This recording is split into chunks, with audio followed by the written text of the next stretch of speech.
Hi folks, it's Laurie here for Scottish Women in Business. I'm Laurie McPherson, your career wing woman, and today I'm here to talk about how to see and be seen on LinkedIn. So let's dig in.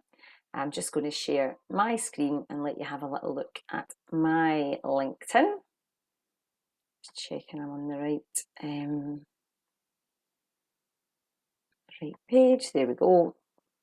LinkedIn. So, first of all, why would you want to see and be seen on LinkedIn? Well, you've got 28 million UK users on there, and that's a conservative estimate. One of them will be your next client, your next work pal, your next manager, your next hiring recruiter, but you need to be in it to win it. So, let's dig into how you can make the platform work for you. So, first of all, how can you see what your people are talking about? You can absolutely follow and connect with them and do so that way. So say for sake of saying you're looking for a job as an HR manager and you're currently an HR assistant. You're then going to be recruited by an HR director. So let's just say HR director and Glasgow. So you pop that into the search box and that would come up with an enormous long list of HR managers in Glasgow. You can hit the people results there and you would get a massive long list and you could just connect with them. You think you can usually do about 10 connections a day, add them to your connection list, see what they're talking about, join in those conversations, and they will also see your stuff, which we'll come to.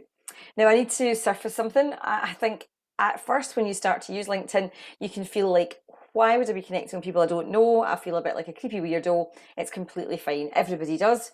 But this is about them seeing you and you seeing them because they're in your general field or space or where you want to be. And what you're looking to do at the minute is not asking them for a job, not asking them for work, not asking them for anything. You're literally just trying to see what they're talking about so that you can start to identify some common themes. You can see who posts regularly, who's good to connect with, who's got a big following, who has some interesting content that you can get behind and maybe share, that sort of thing. And you don't know any of that until you dig in. So say you were to start connecting with these folks, you would then see what they're posting and they would see what you are posting. Now, if you wanted to be a little bit more specific, you can also hit the all filters button.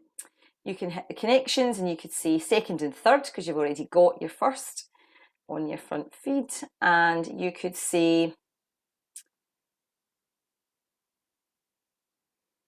all filters. So you've got your HR directors in Glasgow, you've got your people. So what you can do now, excuse my Slack is constantly popping up. I've tried to turn it off, but it's just not playing today, which I'm not going to fight with it. You can then do another industry. So you could say, and hospitality, for example, say you want to work as HR manager in the hospitality sector. You can pop that in and show your results. And you're now going to get folk in the hospitality sector who are HR directors because you filtered it a little bit further. So you're going to see what they're talking about and you're going to join in, acknowledging that you're going to feel strange doing that to start with. Why would anyone want to talk to you? You've got nothing to offer. I've heard it all before. It's fine. But you need to just dive in and start having these conversations. What are they talking about? What keeps popping up that you can comment on, that you can start to talk to about with them? And ideally, you want to start having lots of conversations on the main feed. And then as time goes on and you start to recognise names and they start to recognise you, you can then build a bit more of a personal relationship and you can then go into the DMs and you can then start to say, here's the sort of thing I might be looking for, your place looks really interesting, or I see that you've got a job coming up, can we have a coffee about it? Or your career itself looks really interesting, be great to get a chat. You're just asking for some general help and support, but I wouldn't do that straight away because they don't know you, they've got no reason to help and there's no connection there. So I would go in, say for sake of saying you've got Yvonne Love, who's the Cluster Human Resources Director for Hilton there. I would start having some chat with her, love what Hilton's doing with us, really enjoyed seeing this initiative, blah, blah, blah. And then she'll start to notice you back. You can then start to have a conversation conversation. It's professional networking, so you're going to be having some chat there, back and forth before you ask a question in the DMs is the way I would recommend you do it, rather than going straight to being a spammy pammy. No one likes a spammy pammy.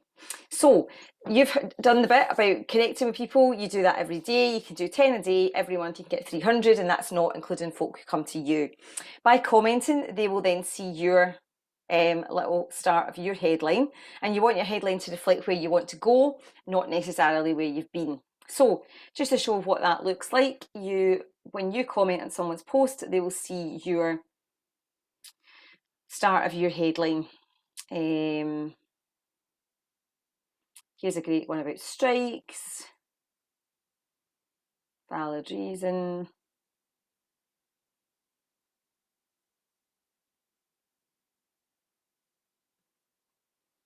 No, I'm not going to do that because it's very my answer to why that's happening is political, and I'm not going to share that right now, right here and now. But sales to comment on something else. This is someone I've just spoken to this morning. Unshakable belief.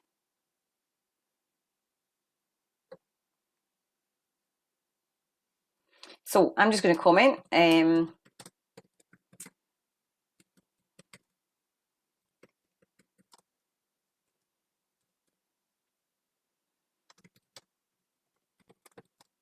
So we do some sort of similar work. We might do some referring back and forth. She might refer me, I might refer her. It's all good. So there we go. So anyone who sees Nikki's post will also see that I am a career wing woman mentoring smart women to secure the role they own. So bear in mind what comes up on your feed when you comment on other people's. Your people will see their comment and their people will see your comment. All of your connections will see it. So it's worth thinking about what you post, but also that everyone else is going to see it. It's absolutely fine to post on competitors or people who could be close partners feeds, as long as you're not selling your services in someone else's post. That is ick. But you can absolutely add value on their posts and keep the conversation going that way. So that's how you add, and that's how you connect. And what happens when you do connect is that more and more people see you, and you can add some value on other folks' posts that way too. The third and final sort of piece of the puzzle really is creating content. So this is where people really shy away. Who'd want to hear from me? All of that stuff. LinkedIn's a professional platform. La, la, la. I've heard it all before. What I would say is you really want to stop thinking about LinkedIn as a professional platform and start thinking it as a great place to see, be seen, sell your services and make amazing connections. There are some great people on LinkedIn who will absolutely give you support. You just have to jump in and start. So first thing you might want to do if you're not confident in creating your own content, share someone else's. Doesn't get much traction, I'll be completely honest. All you're doing is putting it on your feed so that if someone does look at your feed, it's there for them to have a wee nosy about what you do. As I say, it doesn't get a lot of traction. If you want to get loads of traction, you're actually better to copy and paste the person's post, obviously tagging them in it, and ask them before you do so as well if you're going to share someone's post, and don't overdo it with the same folk. Folk get fed up being tagged all the time with stuff that's not particularly relevant to them. So have a think about whose post you might tag, who might you be able to jump on the back of a post and share it again for them.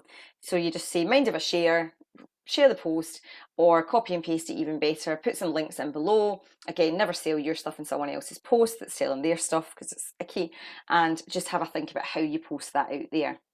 Other good things to do are an introductory post. If you have grown in followers a bit recently, don't be scared to show your face. Those posts get more traction than anything. Don't be scared to talk about your why you do the work you do.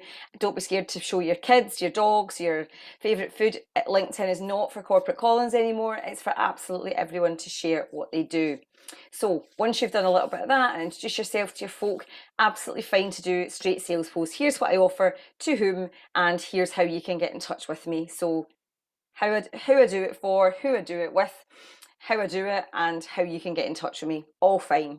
But you can also think about doing lots of posts around things that are happening in your industry or sector. You can post things about frequently asked questions, for example. So, for example, if I worked in the travel industry right now, I'd be doing a frequently asked questions series.